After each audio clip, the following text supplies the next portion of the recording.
So before we start, let's open in a prayer. Hallelujah. Father in heaven, thank you so much for this opportunity that once again you brought us here. Thank you, Lord, for all the blessings that we've received for the past days, for the past week. Thank you, Lord, for the countless blessing of Father God. Thank you, Lord, for you're always there for us. Whereas when even sometimes we neglect your presence, we neglect that you are there. Thank you, Lord, for you always meet us, oh Father God. Thank you, Lord, for this opportunity that you gave me, this time to share your word, oh Father God. Lord, I'm just your vessel, oh Father God. You are our teacher. You are our messenger, oh God. Lord, give us a humble heart, oh Father God. We come to you, Lord, and we seek you, oh Father God. We bring to you, Lord, all our worries, oh Father God. We bring to you, Lord, and we ask forgiveness, Lord, for whatever words that is hurting to our friends, to, to, to our workmates, or even to our family, oh Father God. Forgive us, O Father God, for all our lies or whatever things that is not pleasing to you, O Father God. Lord, we humbly come before you, Lord. We want to receive your message, Lord, with an open heart. And we rebuke the work of the enemy today, O Father God, because we want these words to penetrate in our innermost being, O Father God. Open our spiritual eyes, O Father God. Give us a teachable heart, O Father God, to receive and to understand your word, O Father God. Lord, it is you who will be glorified today, Lord, not me. You are just using me, Lord, to share your message, O Father God. Lord, help us, Lord, to understand your word. That these words, Lord, as you said in James 1:22, Lord, that we will not just listen, O Father God, but it will be, these words will be a power that we will put it into action, O Father God. Lord, we dwell in your holy presence, O Father God. This place is covered by your Holy Spirit, O Father God, that you are the one teaching us. You are the one who will remove all the obstacle, O Father God, that your word will be revealed today, O Father God, for your glory, Lord, so that we will grow together, Lord, in the gloriness that you want us to be, O Father God, to be like you, O Father God. Thank you, Lord, in Jesus' mighty and holy name. Amen. You know why I also cried? Because even the the text that I got this morning for my early devotion, it is related to this message, and I am boasting it because it is the work of the Holy Spirit. It's not me. It is the Holy Spirit. You know, as you can remember, I always say in every time I speak here that because of God's great love, He wants to restore us and put the original state of our relationship with God. Remember during the first creation where Eve and Adam, they are freely enjoying God's creation. They are freely communicate to God. And it's like God is just there. And He wants to bring back that state. He wants to restore our relationship with God.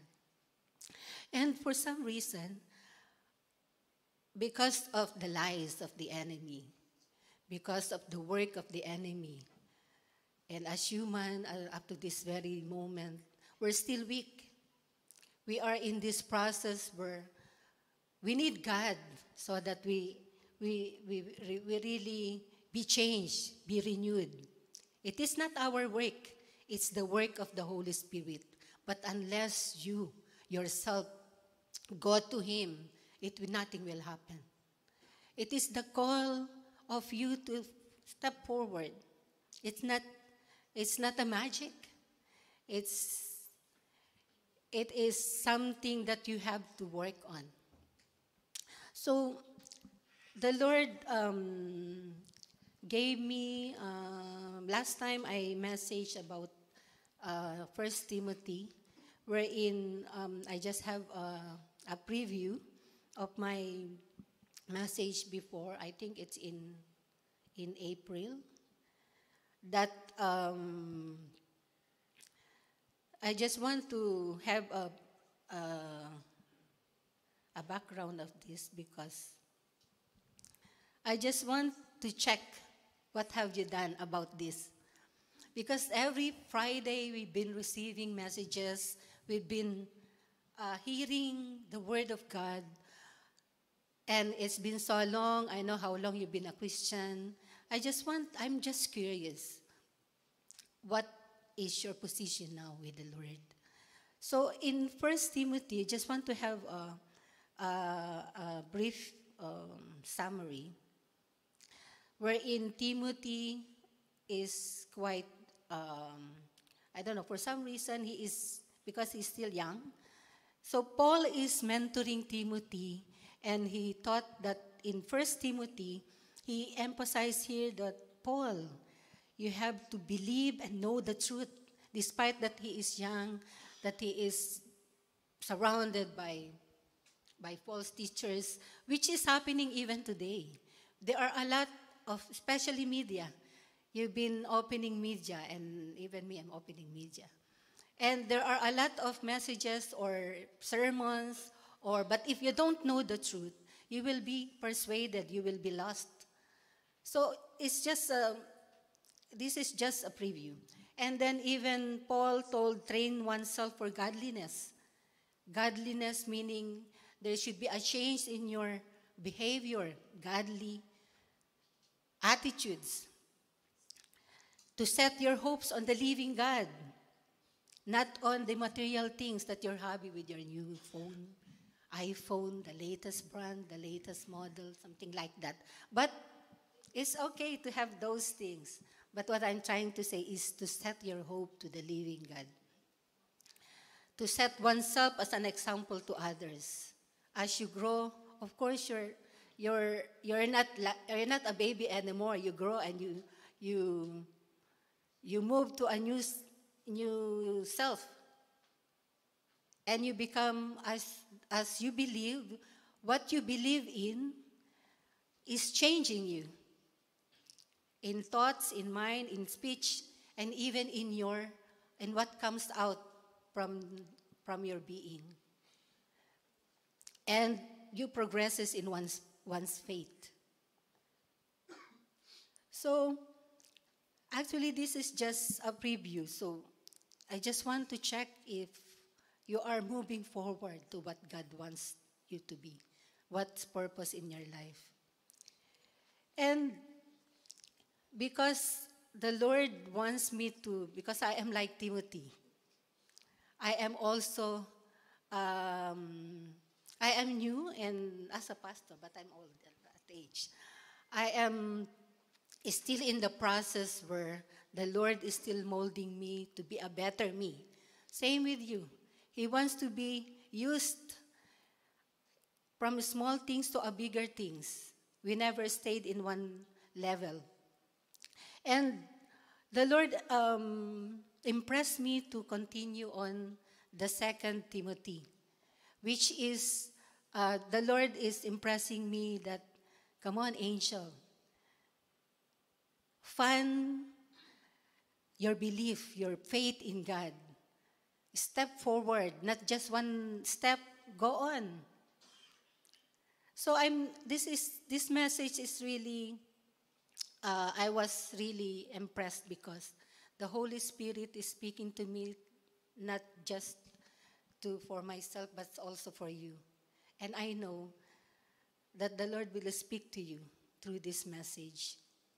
And before I end, I am 100% sure that there will be a change in your mindset as He changed mine, your heart. So, in, in, in this message, I just want to have a background history of what is First Timothy and the Second Timothy, because this is during the missionary journey of Paul. In Second Timothy, this serves like a final message of Paul to Timothy. Because in that, let's go to a short history background of this. Let's put ourselves in that scenario. That during this time, that Paul is enjoying and he's really working on what the Lord has given him, the mission of sharing the good news. And because at that time, during 64 AD, this Christianity has been a threat to Roman Empire. And that time, it's Nero's reign that at that time, the Rome was on fire. For some reason, there is a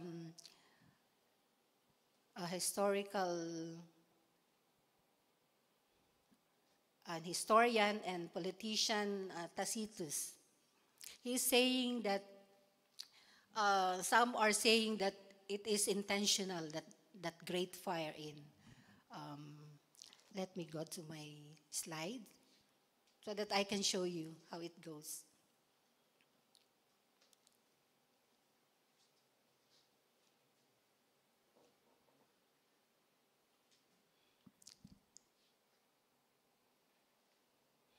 Sorry, this is what I have. This is the one I'm just saying. So, during that time, there is a great fire in Rome. And Emperor Nero is blaming that fire came from Christians. So, because of that great fire, so great persecution happened. And because Paul is like a primary figure at that time, because he is eager of sharing the good news at that time. So, he is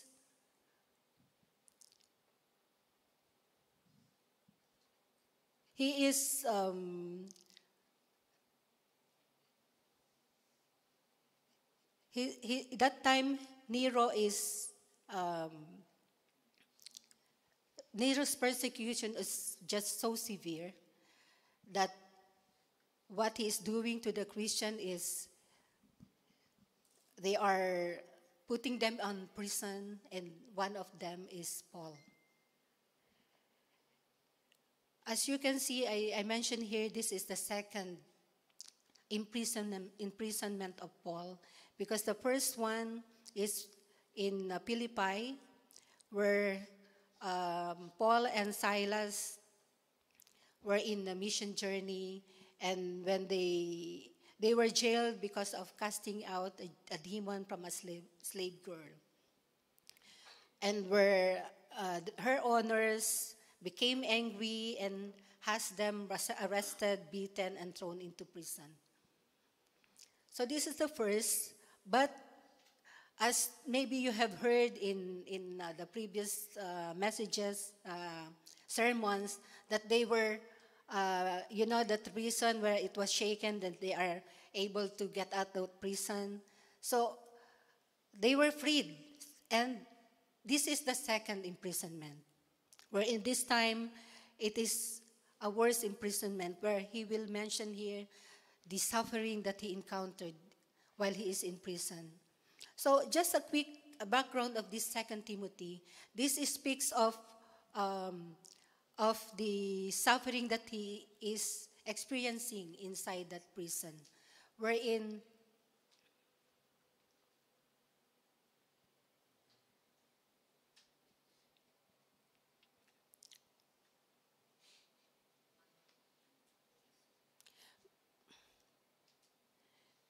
I will just show you.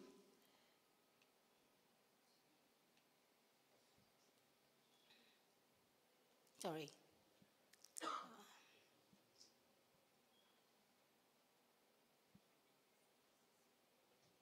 I already saw it.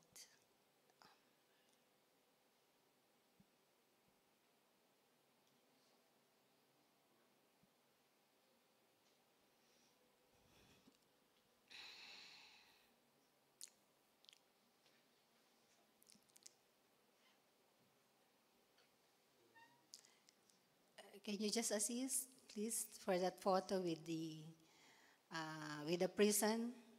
There. So as you can see in this prison, this is where Paul was placed, wherein he was just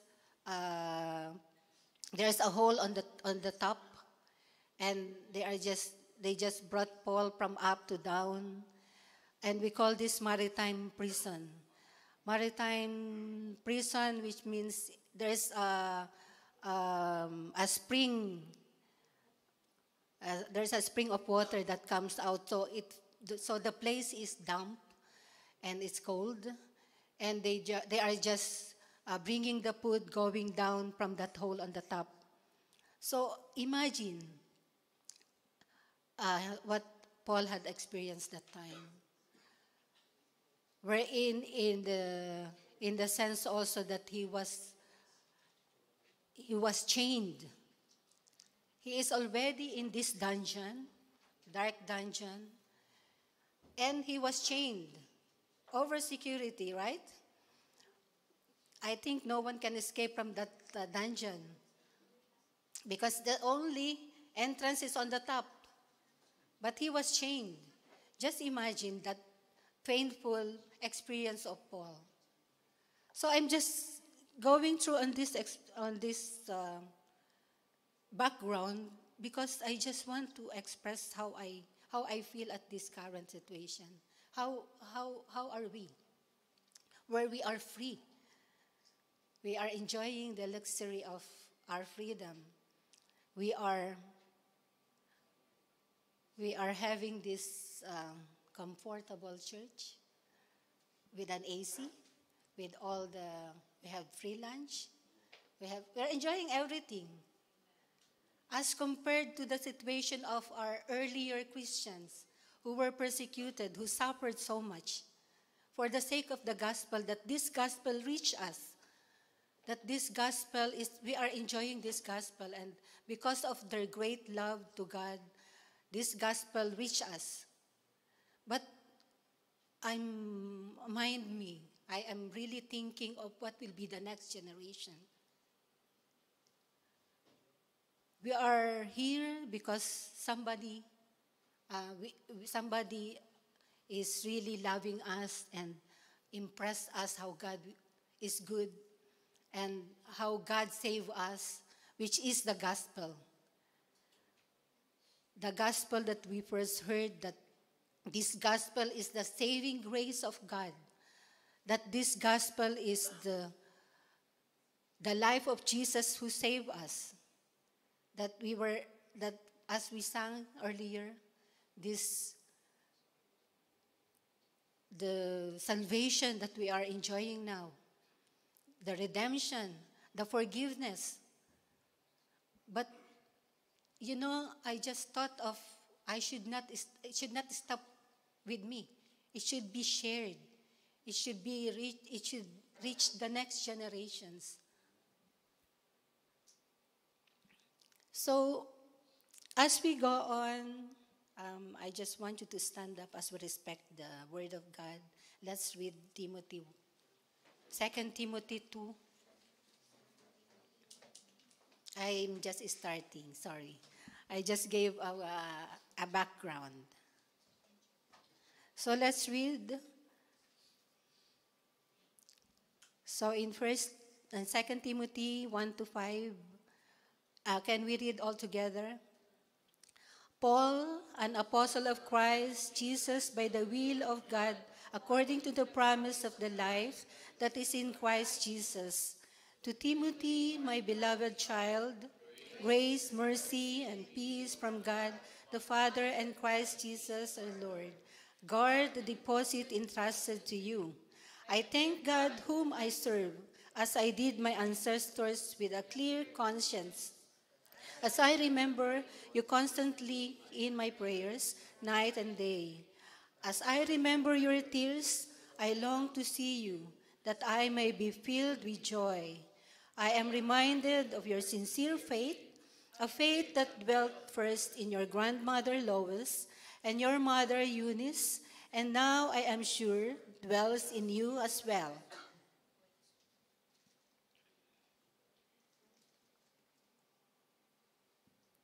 Let's continue in 6 to 14.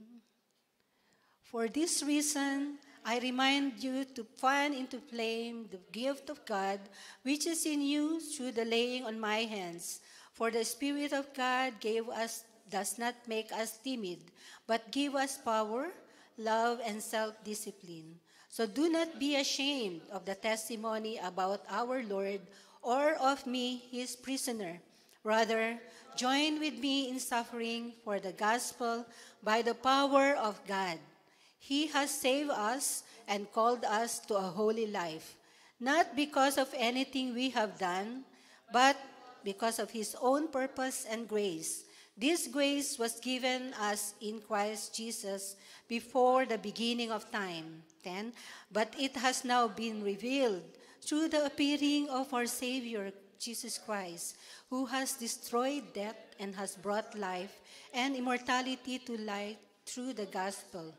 And of this gospel I was appointed a herald and an apostle and a teacher.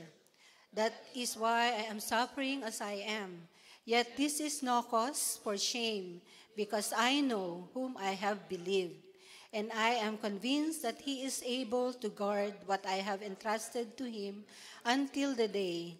What you heard from me, keep as the pattern of sound teaching, with faith and love in Christ Jesus. Guard the good deposit that was entrusted to you. Guard it with the help of the Holy Spirit who lives in us. Praise God for the reading of his word. You can be seated.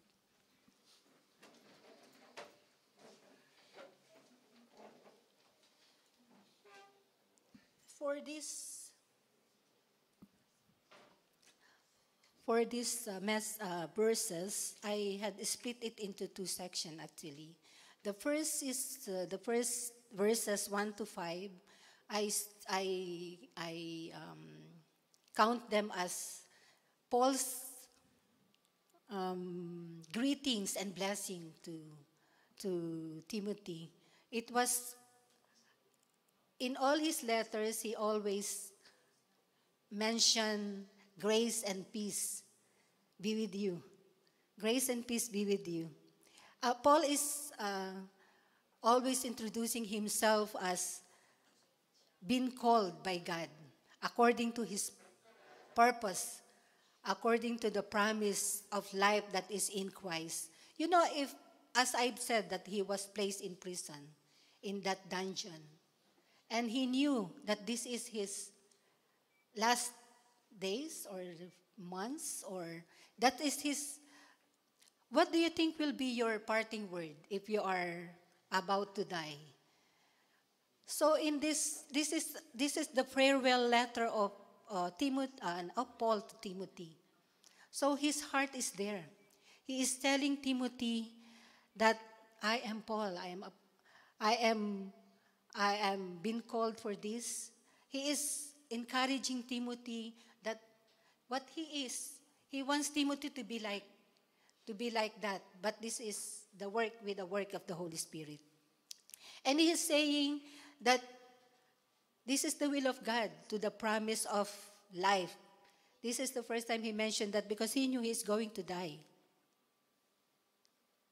So he hold on that promise that when he die, he will be with God in heaven. So he is telling to Timothy that on these first 5 verses, he is impressing to Timothy, I am encouraging you, my son. My son, in a sense, is not a son, a biological son, but even it's mentioned in 1 Timothy that he called Timothy my true son in faith. He wants Timothy to feel that there is somebody praying for you. There is somebody who is reminding you, is mentoring you. So similar to us, there is somebody who is older than us in faith. You can look up them to guide you, to help you, to grow in faith. It's not bad to rely on them. You know, in our CBS, we were asked to always ask questions. And that's how you will learn. Because there are times that you will be misled if you will not ask questions. It's like you're going to a place, and if you will not ask questions, you will be rooting you will be lost.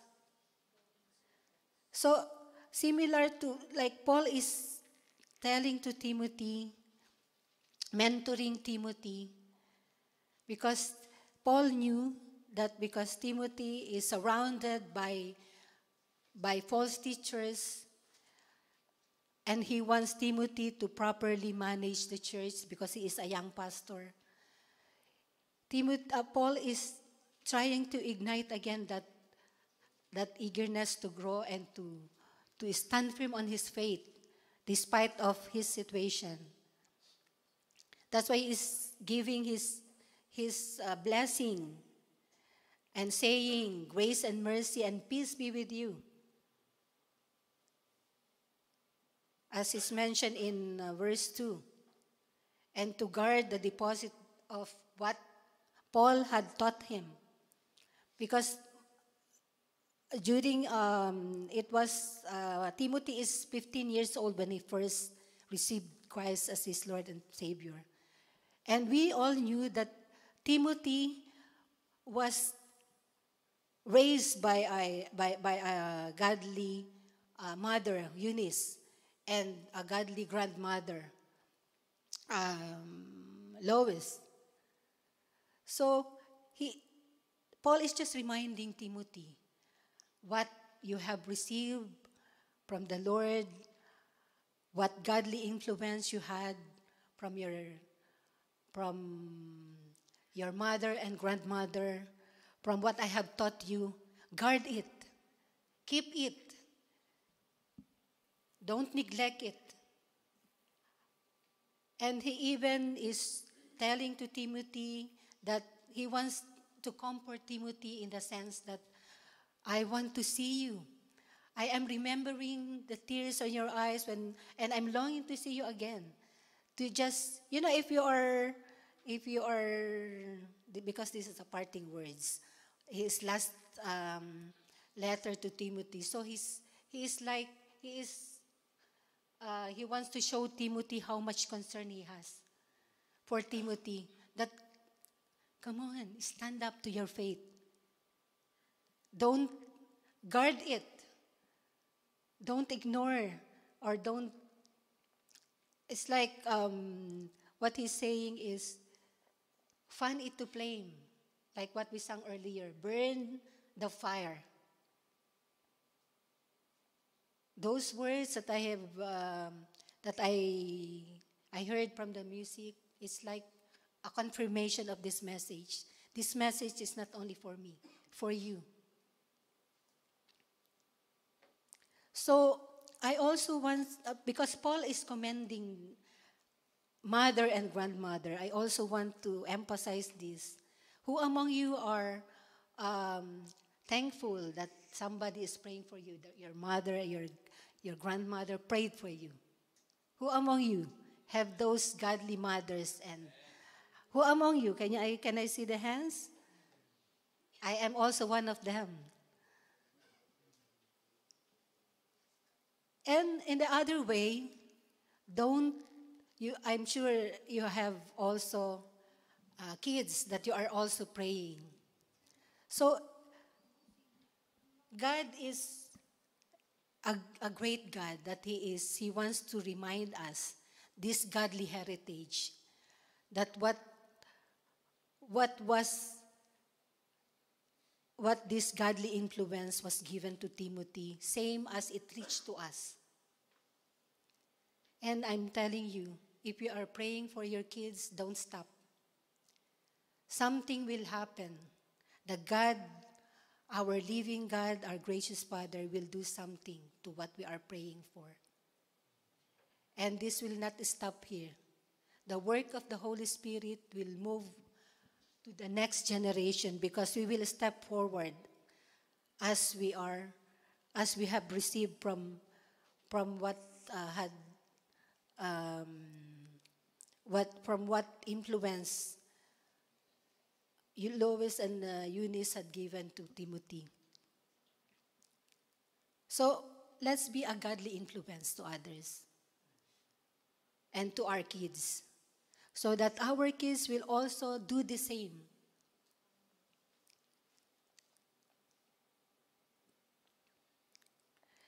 And as he said this, he is telling Timothy, be reminded. Be reminded of that sincere faith when you first accepted the Lord as your Lord and personal Savior. Be reminded that this should be shared. For some reason during that time, because Paul knew that the weakness of Timothy, that he is surrounded with these persecutions and false teachers. He wants his faith. We'll go to the second part, that is, which I split into 5, his advices to Timothy.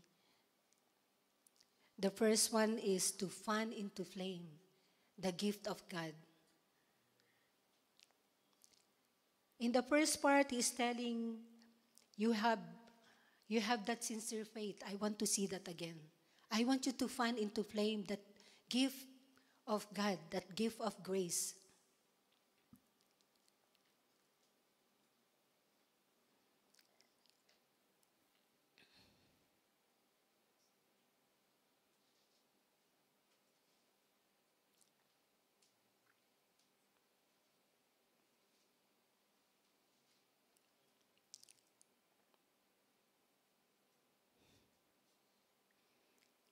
I want to read Ephesians 4:7. But grace was given to each one of us according to the measure of Christ's gift.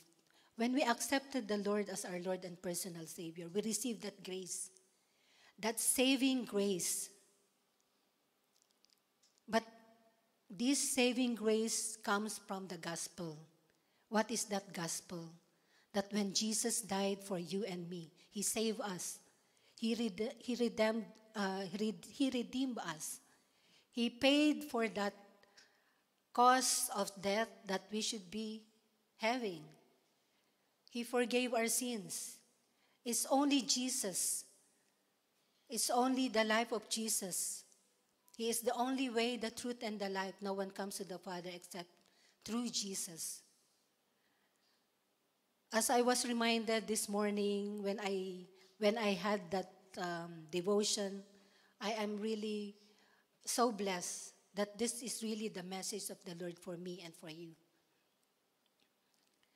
That this gospel that was given to you, the grace, the saving grace of God that was given to you, Paul is telling Timothy, fan it into flame. What happened? Why it becomes dormant, or why it becomes dim? The first fire on you, why it becomes colder? It looks like because of so much persecution, he is becoming afraid of what will happen. He is becoming disconnected with what had the Lord has with him on the first time that he was in Christ. So that's why Paul is telling him, fan into flame. Be strong.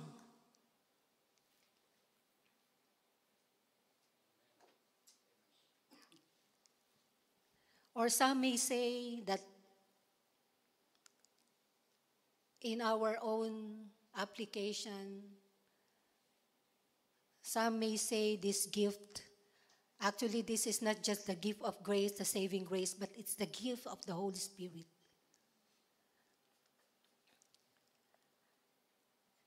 The gift of the Holy Spirit that is in the gospel, the gospel that who can save, the gospel who has called us.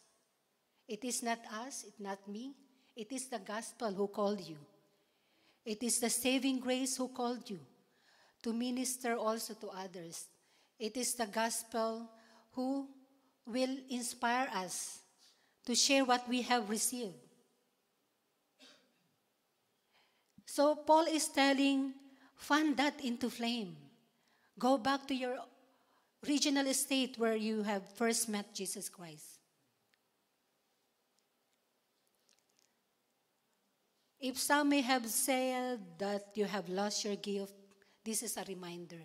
In Philippians 1:6, it says, and I am sure of this, that he who began a good work in you will bring it to the completion at the day of Jesus Christ. It is he who began a good work in you. You just need to step forward. You just need to move. You just need to listen and pray, and this cannot be your own work. It's the work of the Holy Spirit. But how can you do that? There are Bible studies. You have to abide. You will not be fruitful. You will not. What is that thing that you have to increase if you are not reading the Bible? It's the only source of our strength. He is mentioning here in verse 7, not to fear, not to be timid. I will read again in verse 7. For the Spirit God gave us does not make us timid, but give us power, love, and self-discipline. That power, love, and self-discipline.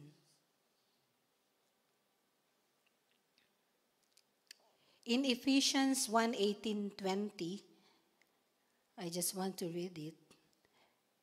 Having the eyes of your heart enlightened, that you may know that what is the hope to which he has called you, what are the riches of glory's inheritance in the saints, and what is the immeasurable greatness of his power toward us who believe.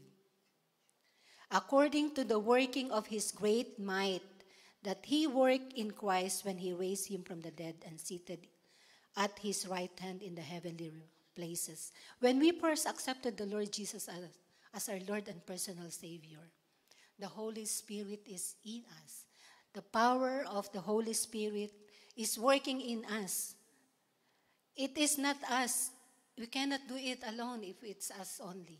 But how you will empower this Holy Spirit by reading the Word of God, by having a connection to God, by, in our church renewal, we have this abide lesson, and we were taught to be renewed. Our minds should be renewed. We cannot be renewed if we're not ready for it. If we will just accept the Lord as our Lord and personal Savior and we will not do any action, that will be like a dead faith. You need to do, or you need to act according to your belief.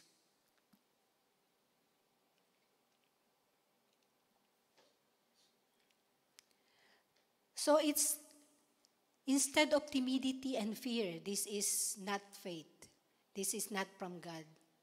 When we accepted the Lord as our Lord and personal Savior, the power of the Holy Spirit is in us, not fear, not timidity. There is no excuse. I'm not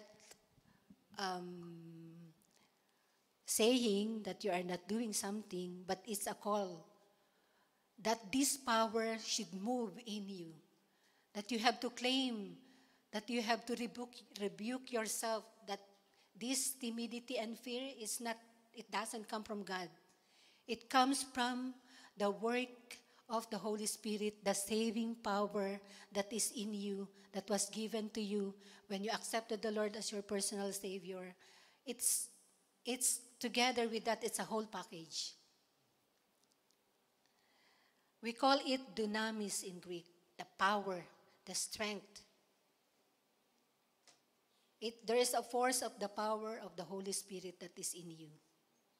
So if there is a conscience or something that is moving you, move. You should do something about it. It is the Holy Spirit who is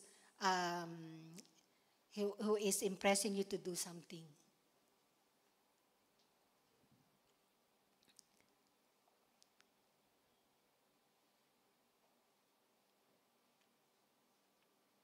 It says in Acts 1:8, where Jesus said, "But you will receive power when the Holy Spirit has come upon you, and you will be my witness to the end of the earth." This empowerment is not a result of their own strength, but it is a gift from the Holy Spirit that enables him to spread the gospel. We have a mandate. Jesus has gave us a faith-sharing mandate, and that is to share what we have received. It's not, because it's mentioned in Matthew 28:18-20. Sorry if I want to read it. I memorize it, but I want to really read. Who want to recite it? No, it's not just go. I want to read also the first verse, verse 18. Because I want to emphasize that that power from the Holy Spirit is there. It's not just, come on, go and make disciple. He wants to impress us that on verse 18, "And Jesus came and said to them, 'All authority in heaven and on earth has been given to me. Go therefore and make disciple of all nations, teaching them what I have commanded you, and surely I will be with you till the end of ages.'" Imagine, he will be with us till the end of ages. Till eternity, he will be with us. And he is happy to welcome us and tell, "Good and faithful servants, welcome to your brand new mansion with pearls, with gold, with everything that you can't imagine."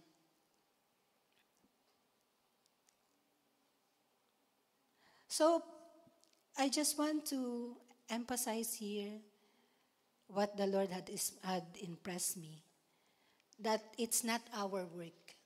It's the work of the Holy Spirit. I am sure the work of the Holy Spirit is working in you, working in you. We are just putting it's like a Bible, you just kept it aside and do your own. You have to really listen to the Holy Spirit. You have to really abide in the Word of God so that you know what you need to do. So that you will not have this fear or this timidity mode. Because we were called for a holy living, a holy calling, impressed to us by this grace of God.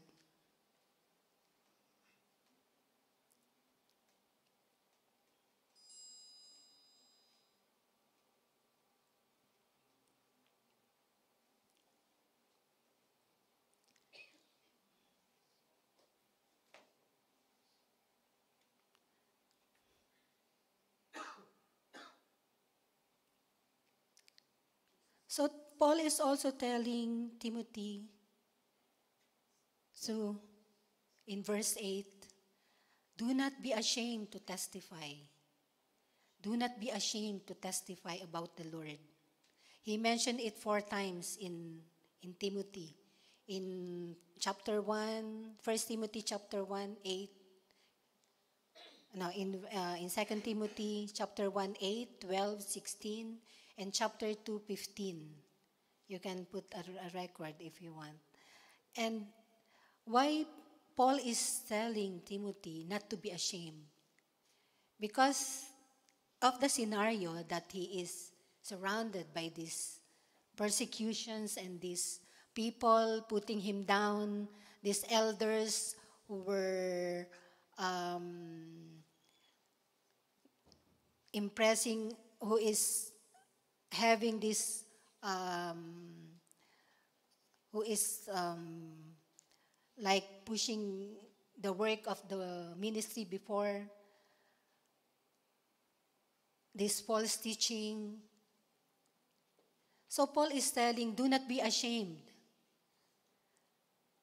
because of the gospel that you have received from me, from God. To testify about the Lord it costs something. But we know what will be the fruit, what will be the reward, right? And that is to be with God to eternity. That's why I first mentioned earlier that God wants to renew. God wants to restore our relationship to Him. And at this time, it's not only the changing of our mindset, but it's also our mandate of sharing the gospel. Paul is telling Timothy not to be ashamed, not even to be ashamed that he is in prison.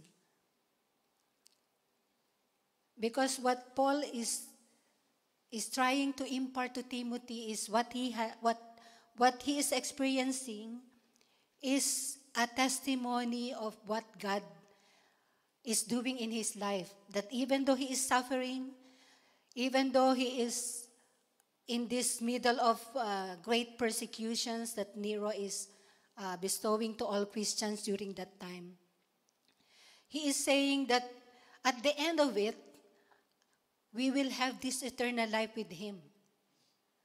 We will enjoy this freedom with God.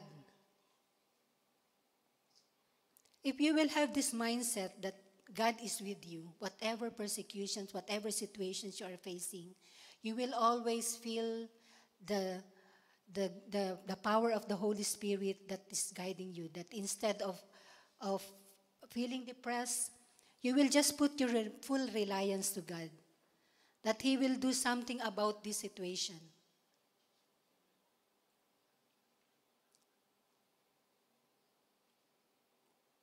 So in verse 9, he is saying that do not be ashamed. There are two parts that he is telling here. Do not be ashamed of the testimony of the Holy Spirit, of God, of the Lord. And do not be ashamed that I am a prisoner. Because of verse 9. That He has saved us and called us to a holy life and holy calling. In NIV, it's a holy life, it's mentioned. But in ESV, English, in ESV, it says holy calling. This calling is not a general invitation to sinner. It is to believe and be saved. And it refers to the effectual call to the elect to salvation that results to holiness.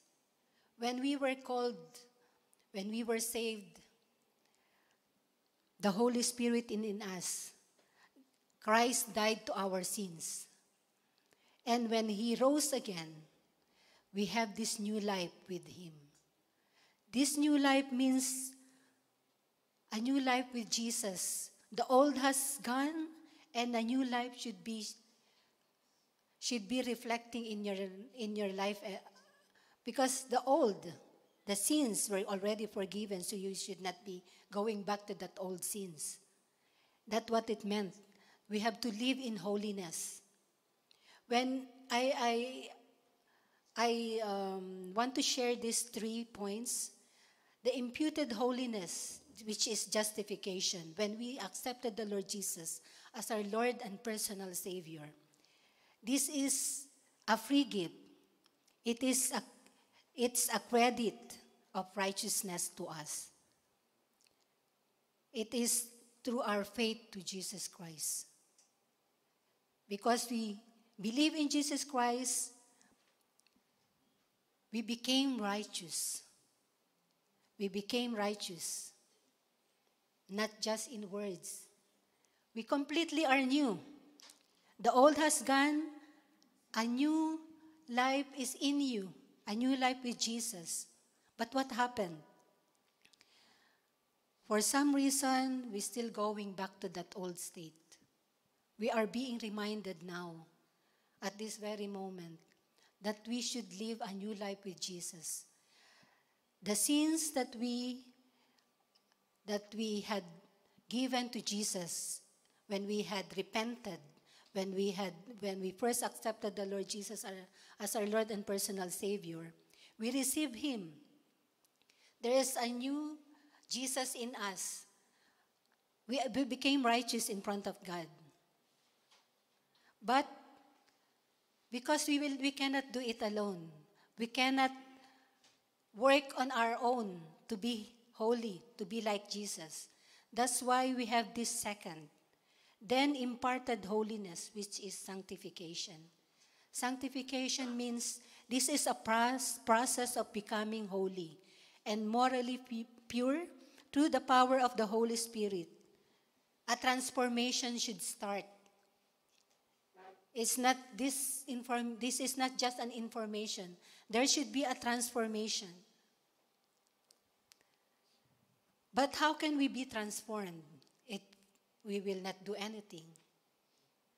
That's why ICF is having this church renewal. We have these Bible studies. We have a lot of tools where you can approach us. You can approach our pastors, how you will grow, how you will be transformed, because we'll never know when will be the end of our days. Like what Paul is trying to tell to Timothy. Paul knew that he will be beheaded. Paul knew that he will be in his last days. And he is just telling Paul that this, not to be ashamed, because this saving power is with him. That leads us to a holy life. That leads us to that holy calling. But that holy calling is only the work of the Holy Spirit. Not all are called. Why? Because it's the call of the Holy Spirit. If the Holy Spirit you're just putting it aside, how can you be called? If you are not reading the Bible, how can God speak to you? If you are not praying, how can you communicate with God? If you are not having this Bible study or reading the Bible or having this devotion, how can you increase your relationship with God? It is only through the work of the Holy Spirit where you will be transformed.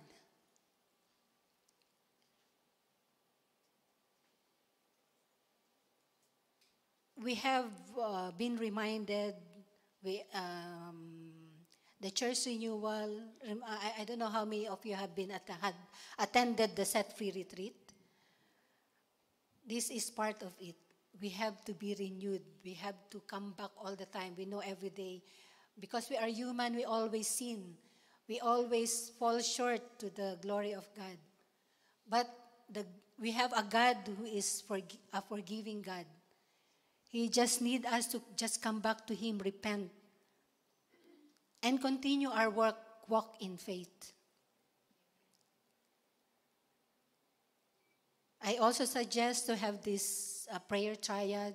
Have a prayer partner to pray for you. Like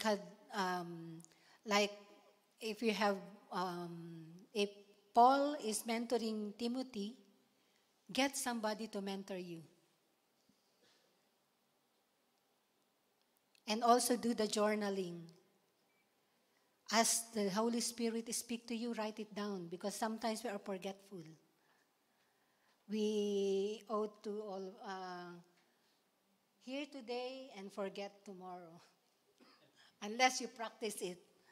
Practice make it perfect. And finally is the completed holiness, which is the glorification.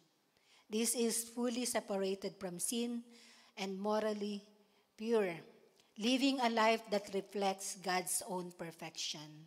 This will happen when we all go to heaven. We are here and in the process of being changed, being transformed. We are in the process of sanctification.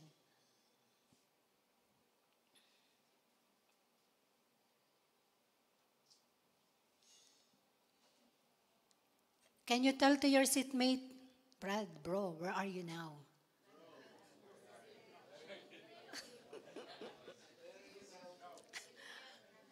Where are you now? Be reminded that you had the justification. You are righteous in the sight of God. You are righteous in the sight of God. Do you agree with me? You are righteous. But this righteousness should continue. It should be seen in our life.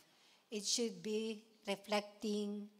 We should be a life testimony to others. The way they see us, sees Jesus.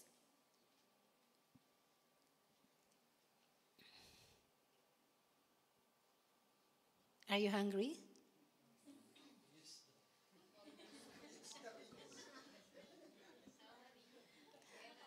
Don't worry, we're almost near. The third is in verse 8, where he said,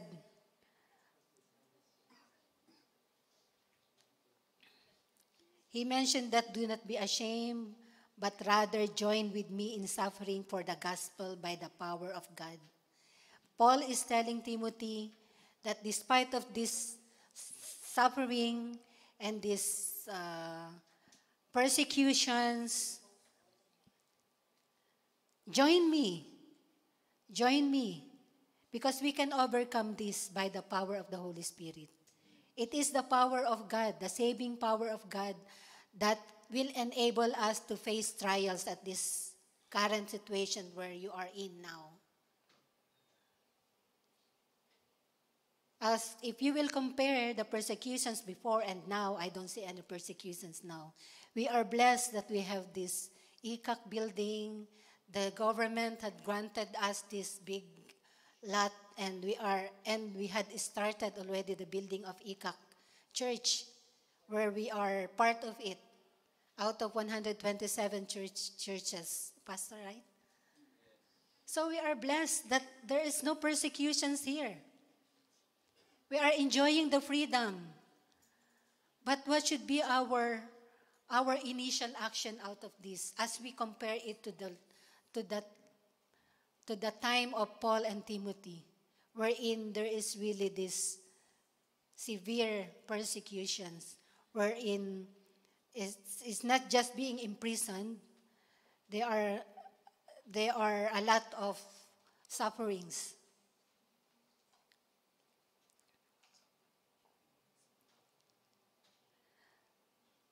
I want to share this, if you know this Fox's Book of Martyrs.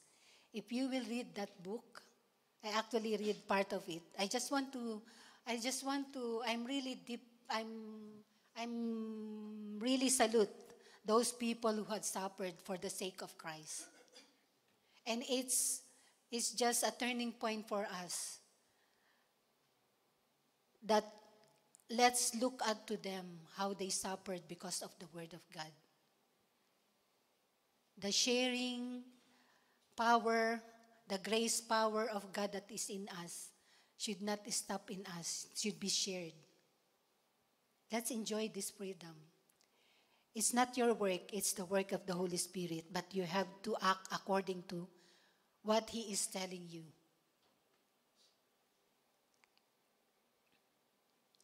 I think Paul's favorite verses at that time is in Philippians 1:21. To live is Christ and to die is gain.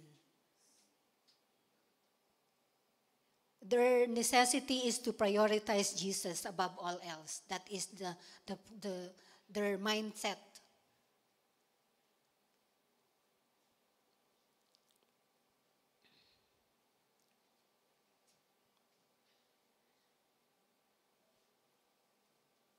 I also want to read this.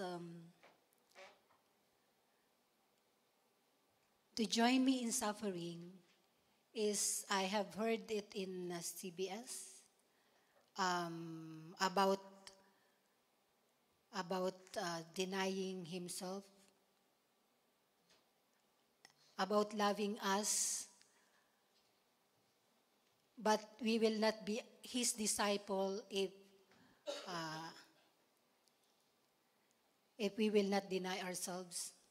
In a sense that if you will compare it to your loved ones, it's like we need to deny our loved ones and prioritize God. We need to, it's not that not to love them, but it's like Jesus first, God first.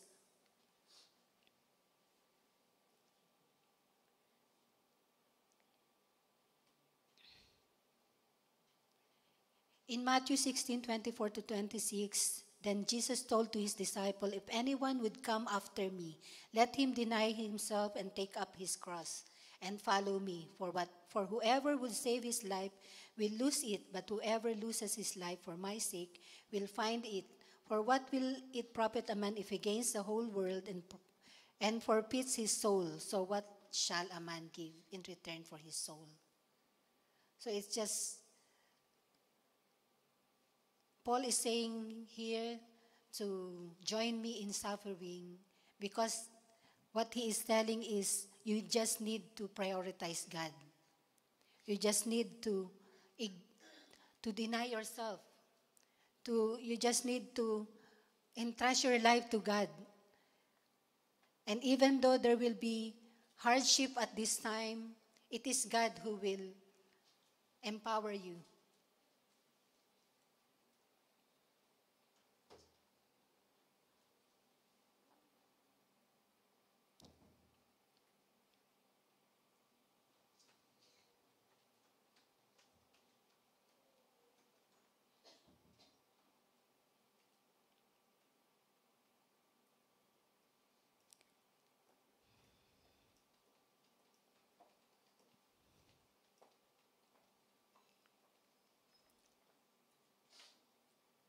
And also Paul is telling to Timothy in verse 13,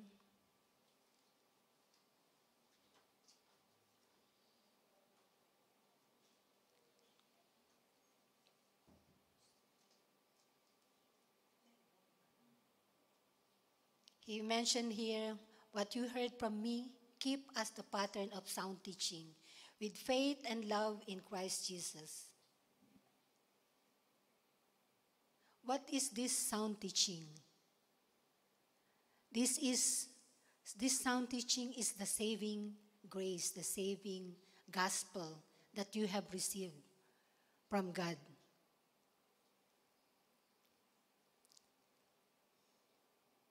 There will be a lot of, like what I've said, there will be a lot of different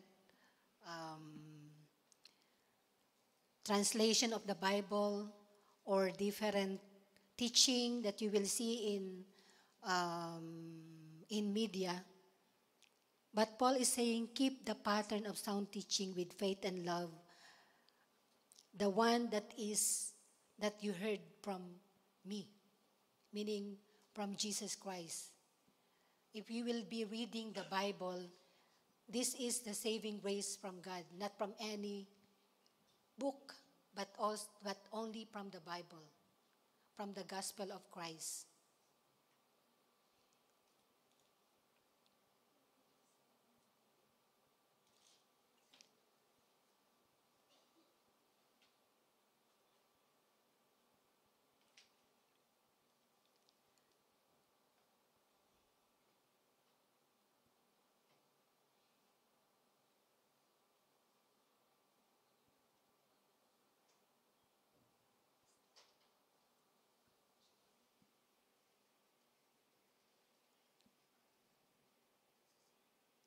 wherein this sound teaching is free from error, where we can discern the truth.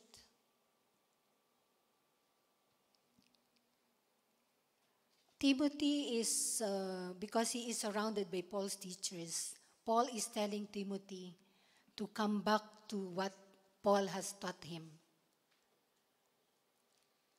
which is the gospel, the work of the Holy Spirit, the work of Jesus Christ, what he did in the cross, that we were called for a purpose, to live in Christ, to live holy, to share the gospel.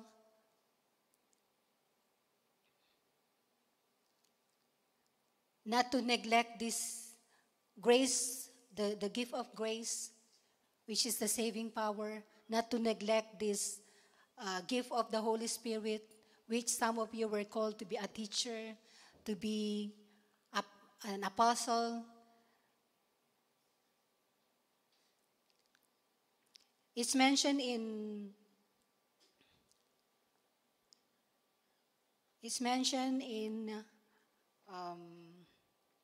verse 10. It has now have been revealed through the appearing of our Savior, Jesus Christ, who has destroyed death and has brought us life and immortality to light through the gospel. And of this gospel, I was appointed a herald, an apostle, and a teacher. There are three gifts that Paul has. He is an apostle, he is an herald, and he is a teacher. And he is telling to Timothy, not that these gifts, he should ignite it again, because this is, we received from our Savior Jesus Christ, who had destroyed death. He already died. He already taken all our sins. He had already paid the debt of our sins, but we're still remembering those. He just wants he is reminding Timothy that that we have been brought to life, and that immortality of light through the gospel is in us.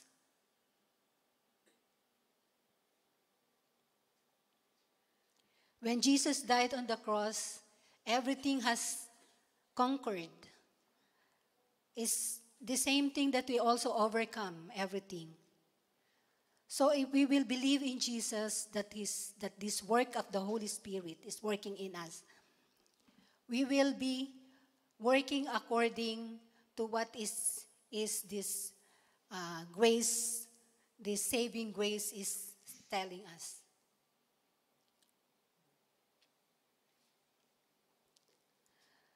So keep the pattern of this sound teaching with faith, love, and self-discipline.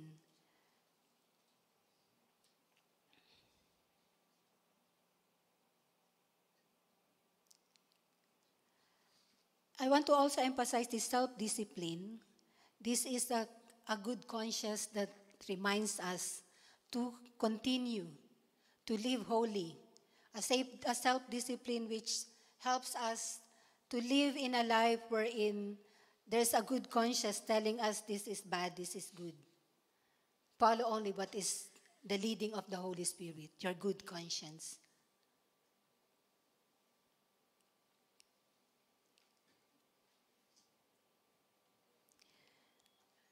Then lastly, he did not only say, keep that pattern of sound teaching. He said, guard the good deposit. Guard the good deposit, meaning keep watch of this teaching that was entrusted to you with the help and guidance of the Holy Spirit. How can we be guided? How can we keep this sound teaching? Again, by reading the Bible, by abiding to Jesus, by joining the Bible study so that you will grow, by your devotion, by learning through your mentors, by listening to the Word of God. There are a lot of different medium now. We have high tech. And we are free to come to church. There are always gathering with the fellow brothers and sisters.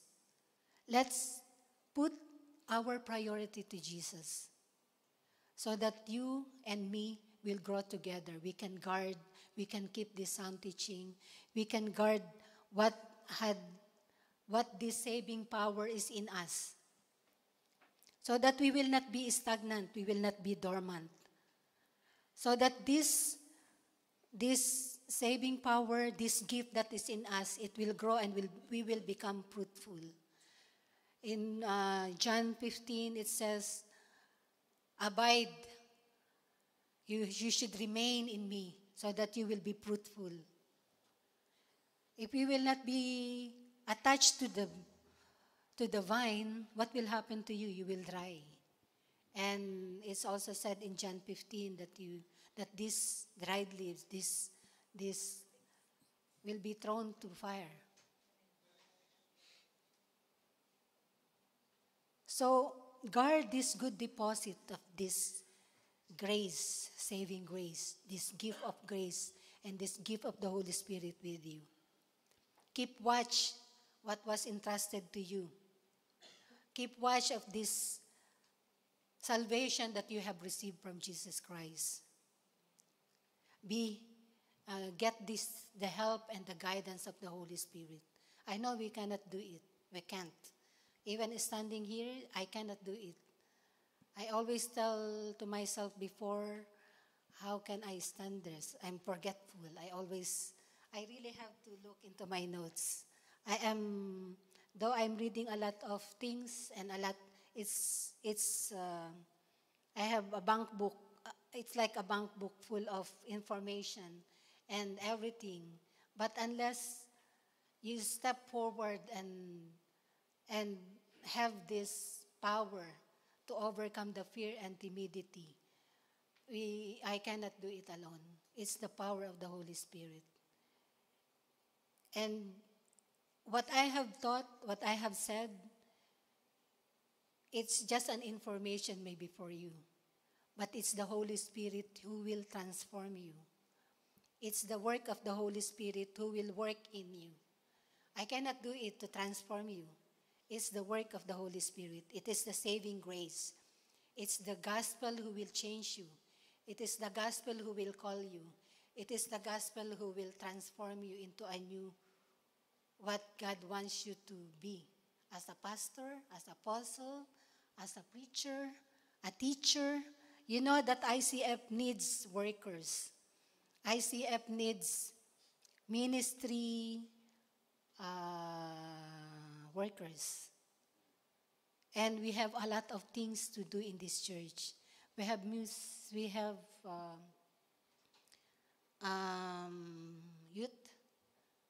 that we want to start. Pray with us.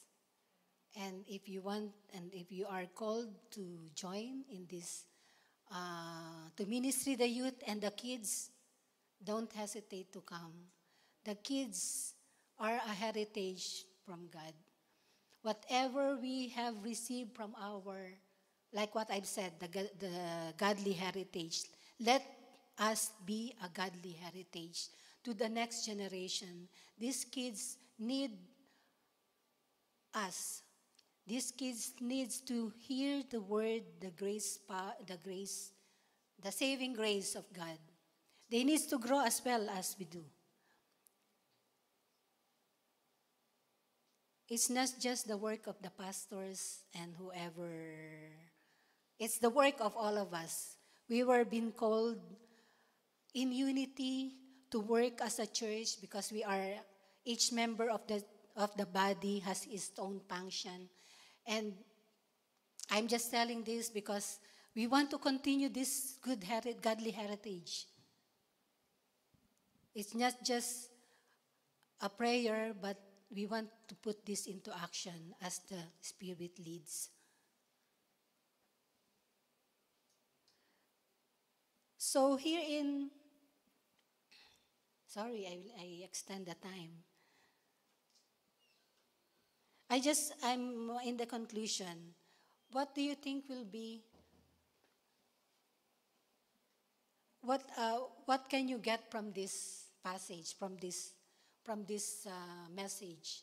I want you to look up on what Paul's example, how courageous he is. These are the example of a true believing apostle who doesn't deny the work of God, who doesn't deny the faith that he received with power, with grace, with courage. That despite of his situation, he knew that he will be beheaded. He still mind of Timothy's growth so that he can still work on as a new pastor. He can still impart the grace, the saving grace to the next generation. That's why it reached to us. His faithfulness, his boldness, his strong faith to Christ, in Christ, his endurance in the face of trials and adversity, his loyalty to God, his full dependence to God, and acknowledging that it is not from his strength, but it is the strength from the Holy Spirit who enable him, who will enable you also with the power and love and self-control. It is the work of the Holy Spirit who will enable us. It is the boldness of Timothy that this word, that this saving grace reach us.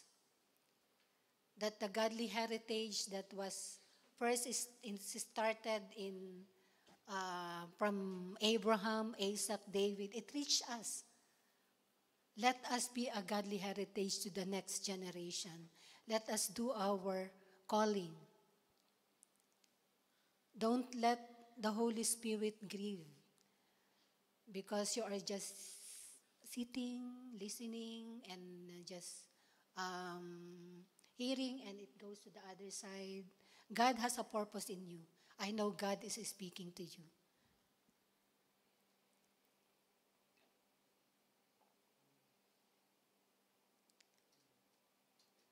I forgot that our message title is The Spirit of Boldness and Strong Faith. You know why? Like what I have mentioned. Paul's life signifies the spirit of boldness. Let's be bold in sharing the gospel. Let's have a strong faith by continuously abiding in Jesus, attending Bible study, listening, praying, because this is how we will grow.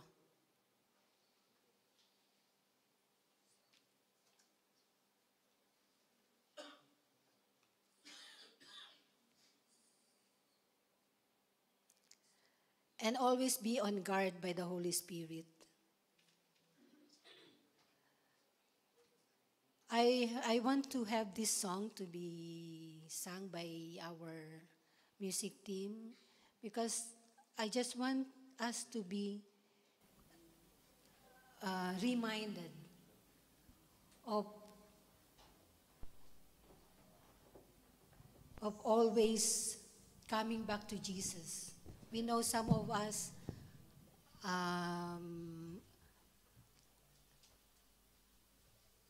like Timothy, wherein there is a time you become colder. There's a time where you were affected by situations. You were, for some reason, that grace that you had received becomes dim and it's just sitting at the corner of your heart. This song is a reminder for us to fan that flame that we first have when we are on fire, when we first received the Lord as our Lord and personal Savior. When we first met Jesus, the first love that we had with Him when we first received Him as our Lord and personal Savior. I know the Lord is speaking to you, and He wants that love to again get on fire.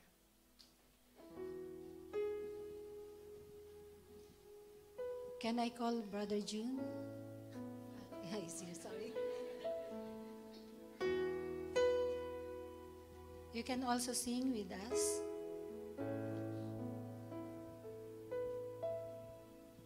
Take me back to first love, to the place where I once was, where my passion was just so big, and a prayer was sweet, the sweetest thing I knew. Everything was possible when you take me to the place of my first love with you, the place of my first love with you, the place of my first love with you. Take me back to first love,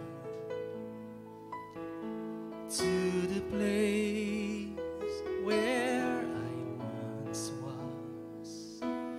I could hear you oh so clearly,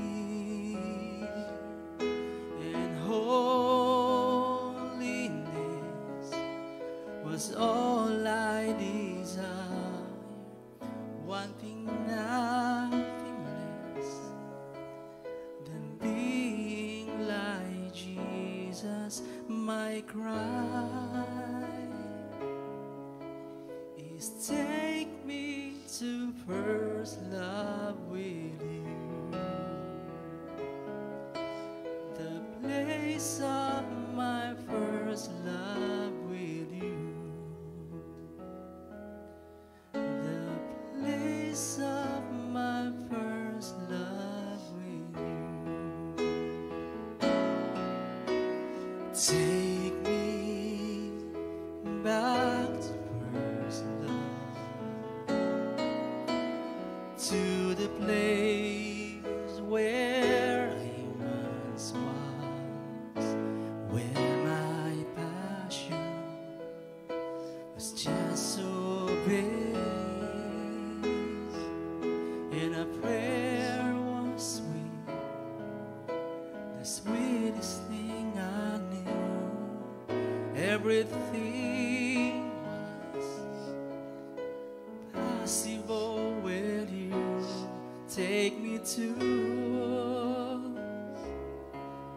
the place of my first love with you, the place of my first love with you, the place of my first love with you.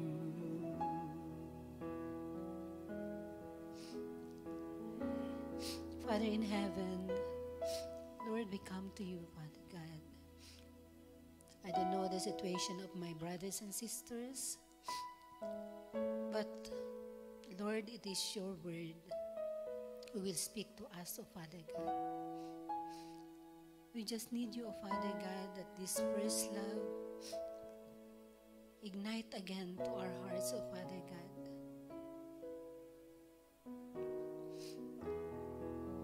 Speak to us, O Father God, that your word manifests in us, O Father God.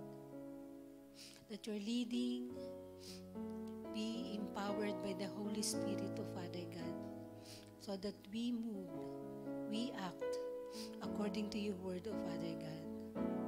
Whatever work of the enemy, we rebuke it, Lord, in the name of Jesus, O Father God.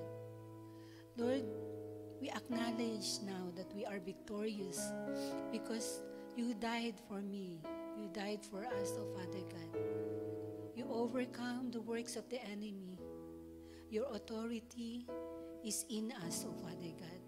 We remember, Lord, how much you love us, Lord, and you want to restore us back with our relationship with you, O Father God. Help us, Lord. Renew us, O Father God. Change our mindset, O Father God. Help us, Lord, to be transformed. Help us, Lord, to ignite that love once again, O Father God. Ignite us, Lord, that obeying is our priority, Lord. Listening to your word, praying. Lord, we want to go back to you, O Father God. We acknowledge, Lord, that we cannot do it alone. We acknowledge, Lord, that we need you. We need your Holy Spirit, O Father God. We acknowledge, Lord, that it's only your power, the strength that comes from you, O Father God, that we will be able to stand strong in our faith in you, O Father God. That this saving power that we have received from you, Lord, will empower us for us to grow, to get closer to you, Father God. That the salvation that we receive from you, Lord, will not stop in us, Lord. That it will be shared. That our lives will be a good testimony that we have received you, O Father God. That our lives will be a godly heritage, Lord, that we will be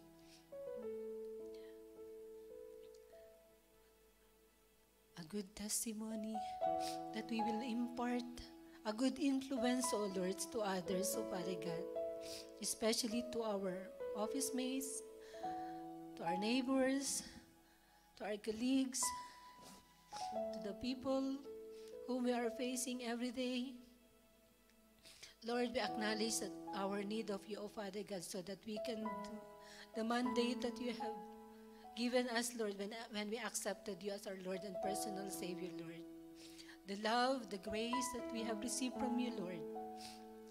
We acknowledge, Lord, that it is in us, O Father God. It will not depart from us, O Father God. It will grow with your help, O Father God, that you will always lead us, Lord, to come back to you. Ask for your help. Thank you, Lord, for enlightening our mind, our heart, O Father God. Always bring us, Lord, to your throne, O Father God, asking for forgiveness, Lord, asking for your help to empower us, O Father God, in our work in you, in our walk in our faith, O Father God. Bless us, O Father God. Bless each one of us, Lord, by the power of the Holy Spirit, O Father God, in the name of Jesus, O Father God. Thank you, Lord, for your message. In Jesus' mighty and holy name, amen.